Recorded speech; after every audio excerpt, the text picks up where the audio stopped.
चुनाव लोकतंत्र का पर्व है, तो त्योहारों में तो खुशी होनी चाहिए, नाच गाना होना चाहिए, उसका आनंद लेना चाहिए। तो ये बहुत ही अच्छा दृश्य है, मुझे तो बहुत अच्छा लगा। मध्य प्रदेश की बात करूं, मध्य प्रदेश का बिहारीकरण इस चुनाव में हो गया। बिहार में चुनाव में जैसी हिंसा की खबरें मिलती थी पढ़ने को, वैसी खबरें पहली बार मध्य प्रदेश में देखने को मिल रही है।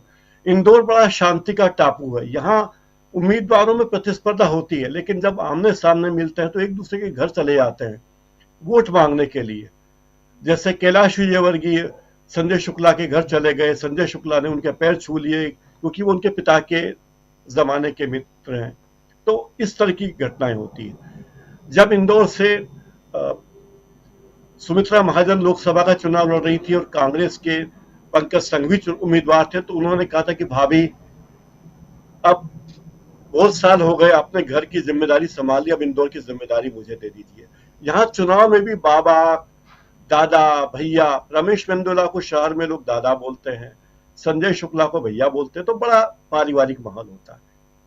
पहली बार ऐसा हुआ है कि न केवल चंबल ग्वालियर इलाके में बल्कि इस इलाके में भी हिंसा की घटनाएं हुई। इंदौर में हुई हिंसा की घटना, पीटने वाले कोई विधायक का बेटा है, कहीं मारपीट हो रही है, कहीं डंडे बरसाए जा रहे हैं, कहीं थप्पड़ मारे जा रहे हैं। इंदौर में, भोपाल में, चंबल इलाके में इस तरह की सारी वारदातें हो रही है। मुझे लगता है कि इस सब के पीछे षड्यंत्र हो सकता है। यह हो सकता है कि किसी तरह चुनाव को स्थगित करवा दिया जाए, हिंसा को बढ़ावा देके, ताकि बहाना बनाया जा सके।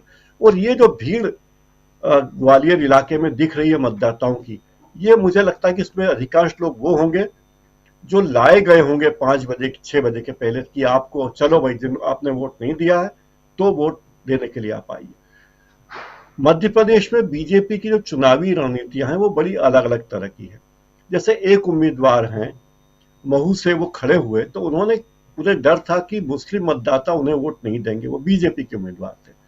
तो उन्होंने मुस्लिम क्षेत्र में जाके कोई प्रचार नहीं किया जो मुस्लिम बस्तियां थी, लेकिन ये कहा कि मतदान होने के बाद रात को 8 बजे के बाद आप हमारे दफ्तर में आइए, और अगर आपने वोट नहीं दिया है, आप अपनी उंगली दिखाइए कि अगर आपने वोट नहीं दिया है तो आप उसका कैश पेमेंट ले जाइए, 1000 रुपया या 500 रुपया। उन्हें यह लगता था कि लोग बीजेपी को तो वोट देंगे ही नहीं, कहीं वो कांग्रेस को वोट न दे दें। तो ऐसे ऐसे तरीके अपनाए जाते हैं जिसकी कल्पना चुनाव आयोग भी शायद ही करता होगा मध्य प्रदेश में। लेकिन जो आंकड़ों का खेल है बड़ा विचित्र होता है। झूठ 3 तरह के होते हैं।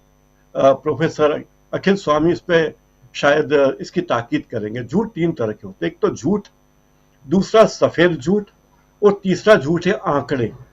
आंकड़े जिस तरह से पेश किए जाते हैं कई बार वो झूठ से भी बढ़कर होते हैं। सफेद झूठ भी उसके पीछे होता है। अब जैसे पिछले चुनाव में जितने वोट बीजेपी को और कांग्रेस को मिले थे, तो बीजेपी भले ही कहे कि हम बहुत लोकप्रिय हैं, लेकिन जितने वोट कांग्रेस को मिले और बीजेपी को वोट मिले, आंकड़ों ने साबित किया कि मामला कुछ और था। 2018 की बात करें, 2018 में 74% वोट पड़े थे मध्य प्रदेश में, जिसके बाद कांग्रेस की सरकार बनी थी। कांग्रेस सबसे बड़ी पार्टी थी, 114 वोट सीट मिली थी, बीजेपी को 109 सीटें मिली थी, 2 सीटें कम थी। लेकिन जब ज्योतिरादित्य सिंधिया कांग्रेस छोड़कर बीजेपी में गए और 28 सीटों पर मतदान हुआ, तो उस 28 सीटों के मतदान में वोटों का प्रतिशत रहा, सभी 28 सीटों पर जहां एक साथ उपचुनाव हुए थे, उसे मिनी आम चुनाव कहा गया था। उस मिनी आम चुनाव में 79% वोट पड़े थे, यानी 4% वोट बढ़े थे करीब करीब। और उस चुनाव में बीजेपी को 28 में से 19 सीटें मिली थी। तो जिस तरह से वोट स्विंग हुए, ये बड़ा अजीब खेल है। कैसे वोट डलवाए गए, ज्यादा वोट डलवाए गए, और जो सत्तारूढ़ पार्टी होती है जिसका कार्डर बेस बड़ा होता है, वो ज्यादा लोगों को पकड़ के वोट डलवाने के लिए ला सकती है, ज्यादा लोगों को मैनिपुलेट कर सकती है, इसमें दो मत नहीं। और बीजेपी और आरएसएस की इसमें महारत है कि जिन 2018 के चुनाव में 43 सीटें ऐसी थी मध्य प्रदेश में जिसमें चुनाव परिणाम केवल 3% के अंतर से हुआ था। 3% वोट किसी को कम आए तो हार जीत हुई थी। तो चुनाव में अगर 2% वोट भी स्विंग हो जाते हैं या 1.5% वोट भी स्विंग हो जाते हैं तो नतीजे को बड़ा प्रभावित करेंगे। इस बात को कहा जा सकता है। अभी आज रात तक आंकड़े आ जाएंगे कितनी प्रतिशत महिलाओं ने वोट दिया। ये भी एक बड़ा महत्वपूर्ण आंकड़ा मध्य प्रदेश में कि अगर मध्य प्रदेश में महिलाओं ने ज्यादा वोट दिया है तो इसका मतलब ये कि वो लाडली बहना के प्रचार में वो आ गई हैं कि लाडली बहना के प्रभाव में है। अगर महिलाओं का मतदान कम होता है, पिछले चुनाव में महिलाओं का मतदान महिला वोटरों की संख्या लगभग 2% कम थी। ये शुद्ध आंकड़े में बात कर रहा हूं, इसमें आंकड़ों का कोई हिसाब नहीं होता, कोई गणित नहीं होता, कोई तर्क नहीं होता, बस आंकड़े हैं तो होते हैं और वे कई बार झूठ होते हैं, कई बार बड़े खतरनाक झूठ होते हैं। तो अब ये चुनाव बताएंगे मध्य प्रदेश में कि शिवराज सिंह चौहान की लाडली बहना योजना, लाडली लक्ष्मी योजना किस तरह लोगों ने पसंद की है या नहीं की है। और बीजेपी की सरकार ने जो तमाम घोषणाएं की है, हजारों घोषणाएं, 22,000 घोषणाएं की हैं, कई वादे किए हैं, वो कितने, उस पर लोगों ने कितना अमल किया है। तो ये बीजेपी की कड़ी परीक्षा है।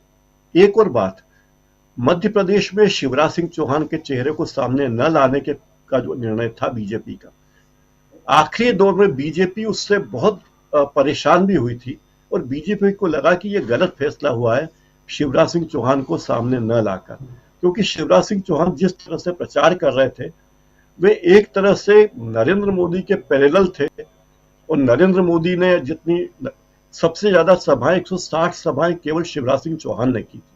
तो लगता है कि शिवराज सिंह चौहान पैरेलल रूप में नरेंद्र मोदी के विकल्प के रूप में मध्य प्रदेश में थे कि भले ही विज्ञापन में हो कि एमपी के मन में मोदी, लेकिन एमपी के मन में मोदी ये शिवराज सिंह मानने को तैयार नहीं थे। और एक बात जो कुछ देर पहले प्रशांत जी ने कही थी कि इस चुनाव में नड्डा जी, चुनाव के बाद नड्डा जी के ही बयान सबसे ज्यादा आएंगे, इसमें कतई, इसमें दो मत नहीं। लेकिन चुनाव के बाद बीजेपी संगठन में बहुत बड़े बदलाव होंगे, कई बड़े नेता खेत रहेंगे और कई नए नेता उभर के आएंगे, क्योंकि इस चुनाव में बीजेपी के कई दिग्गज पानी नहीं पीने वाले हैं, उनको पानी नहीं मिलेगा पीने को। और यहां तक कहा जा रहा है कि जो एक केंद्रीय कृषि मंत्री है उनकी सीट पर इतनी कांटे की टक्कर है कि हो सकता है उनका स्थान तीसरा रहे, हो सकता है, कह रहा हूं, हो सकता है जीत भी जाए, क्योंकि सरकार बीजेपी की है, ईडी उनकी है, सीबीआई उनकी है, इनकम टैक्स उनका है। तो ये सारी चीजें हैं। मुझे लगता है कि चुनाव के अभी आंकड़े आने वाले हैं और वो एक दिशा तो जरूर बता देंगे कि क्या होगा। जहां तक छत्तीसगढ़ की बात है, मैं मुतमईन हूं कि छत्तीसगढ़ में कांग्रेस की सरकार बनना तय है। पिछले चुनाव देखिए, 90 में से केवल 15 सीटें ही ला पाई थी बीजेपी। तो 15 से अगर बीजेपी पूरा जोर लगा दे, अमित शाह पूरा जोर लगा दे, नड्डा जी जोर लगा दें, मोदी जी जोर लगा दें, तो जो छत्तीसगढ़ की सरकार की योजनाएं हैं उन योजनाओं में कितना डेंट मार पाएंगे, किस तरह से वो प्रचार कर पाएंगे। गोबर खरीद हो, धान की खरीद हो, विद्यार्थियों के लिए किए गए फैसले हों, बहनों के लिए किए गए फैसले हों और उस पर अमल। और एक और बात थी कि निर्विवाद और निर्विरोध नेता के रूप में भूपेश बघेल रहे।